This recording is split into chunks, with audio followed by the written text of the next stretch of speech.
dari langit. Iya, jatuh dari langit. Buset, bukan ditulis manusia.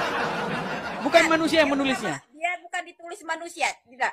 Tidak Ja- masuk akal manusia boleh tulis. Saya mau tanya, saya serius saya mau tanya. Nah, Jatuhnya ketimpa kepala siapa? Berarti Al-Quran itu jatuh dari langit. iya, jatuh dari langit. Buset, bukan ditulis manusia. Bukan manusia yang menulisnya. Dia bukan ditulis manusia, tidak. Tidak Ja- masuk akal manusia boleh tulis. Saya mau tanya, saya serius saya mau tanya.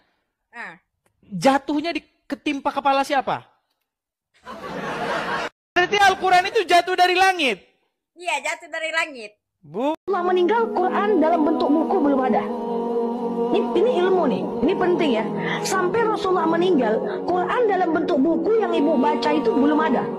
Setelah Rasulullah meninggal, digantikan kepemimpinan oleh Abu Bakar. Ya, ketika digantikan kepemimpinan oleh Abu Bakar, Quran yang ibu punya sekarang itu juga belum ada.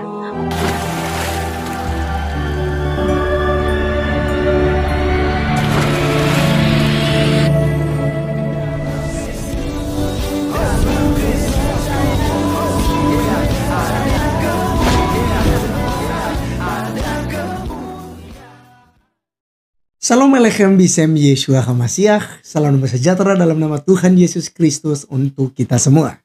Teman-teman sekalian, pada video kali ini kita akan membahas yang mengenai salah seorang wanita muslim dari Malaysia yang berdiskusi dengan Edis TV. Dan ini menarik sekali karena pernyataannya yang sangat kontroversi. Dan tentu saja ketika teman-teman muslim mendengar hal ini ya bisa malu.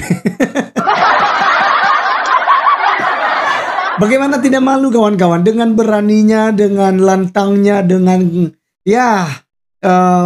pedenya dia ya, percaya diri bahwa Al-Quran itu bukan dibuat oleh tangan manusia, bukan ditulis oleh tangan manusia, tetapi ya jatuh dari langit. Jatuh dari langit, makanya Edis TV kan kemudian mengolok-olok tuh ya, bercanda gitu ya. Maksudnya begini, Edis TV bilang begini, serius saya tanya, kalau begitu waktu jatuh dari langit itu ketimpa kepala siapa?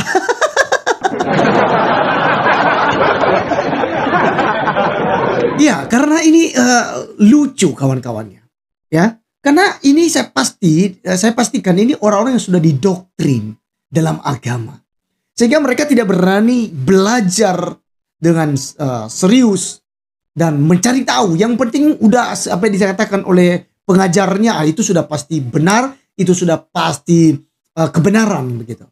Nah, tadi sudah saya spill sedikit ya dari ustazah yang mengatakan bahwa di zaman Rasulullah itu saja belum ada Al-Quran. Kemudian diteruskan oleh Umar ya teman ya, itu juga belum juga ada Al-Quran. Diteruskanlah ya kepemimpinan, barulah nantinya adanya Al-Quran. Setelah dibukukan oleh siapa tuh? Umar bin Affan, kata ustazahnya. Baru dikumpulkan semua ya Al-Quran yang dihafal, yang ditulis di daun-daun kering, di belakang tebing katanya. Saya tidak tahu seperti apa di belakang tebing kawan-kawan ya. Nah, jadi yang maksudnya adalah bahwa apa yang dinyatakan oleh Muslim Malaysia itu tidak sesuai dengan apa yang diajarkan di dalam agama Islam itu sendiri. Nah, baik teman-teman, kita dengarkan dulu apa yang disampaikan oleh ustazah yang ada berikut.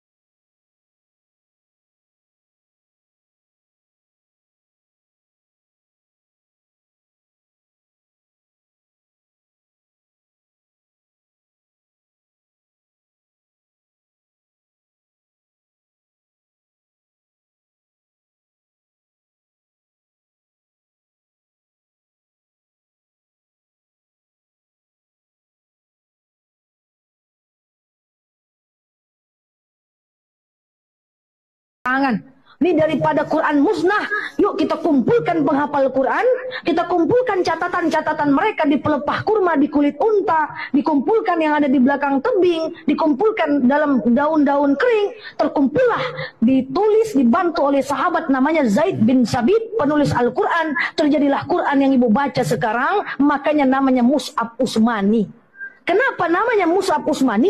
Karena itu muncul ide Utsman bin Affan yang membukukannya, bukan Rasulullah yang membukukannya. Oke, teman-teman sekalian, itulah yang kita sudah saksikan bersama ya. Sangat jelas di sini teman-teman sekalian bahwa Al-Qur'an itu bukan jatuh gedebuk dari langit ya, tetapi memang ditulis ya oleh para sahabat ya, dan kita udah dengarkan dari Ustazah tadi. Ya, mudah-mudahan juga tidak ada yang kontradiksi dari apa yang dijelaskan oleh Ustazah ini. Tetapi saya tampilkan video Ustazah ini untuk memang membantah apa yang disampaikan oleh Muslim Malaysia ya. Nah, jadi kawan-kawan, jelas bahwa kita beragama itu bukan hanya ikut-ikutan saja. Kita beragama itu bukan hanya terima doktrin dogma yang sudah turun-temurun, tetapi perlu kita untuk belajar, perlu kita untuk mengamati, kita perlu untuk membandingkan dengan pendapat-pendapat pemimpin-pemimpin, sehingga di dalamnya kita bisa mengolah mana yang baik dan mana yang tidak baik. Jadi beragama itu jangan ikut-ikutan ya, seperti itu ya, dan jangan terlalu fanatik terhadap agama ya, sehingga yang lain salah, kita yang benar. Seperti yang dilakukan pada umumnya oleh teman-teman kita Muslim, bahwa ya Injil yang diturunkan kepada Nabi Isa itu sudah tidak ada, dan Injil yang ada sekarang sudah palsu dan segala macam ya. Karena mereka berpikir bahwa Injil itu diturunkan dari langit. Ya, barangkali seperti pemikiran dari Muslim Malaysia tadi kawan-kawan, di mana dikatakan bahwasanya itu Al-Quran itu diturunkan dari langit ya, begitu.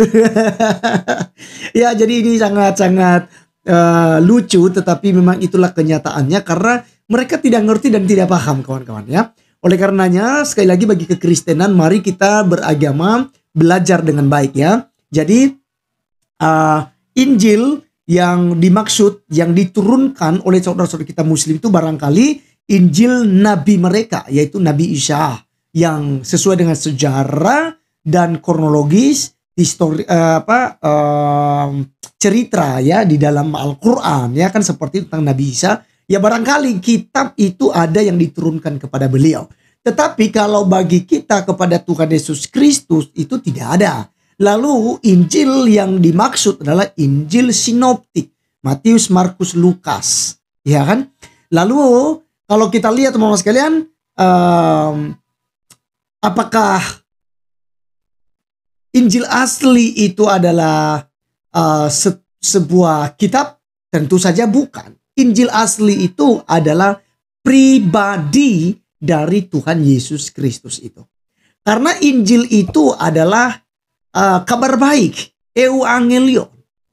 Kabar baik tentang apa? Yaitu tentang kelahiran, kematian, kebangkitan, dan kenaikan, serta kedatangan daripada Tuhan kita Yesus Kristus. Jadi Injil yang asli itu adalah pribadi daripada Tuhan kita Yesus Kristus.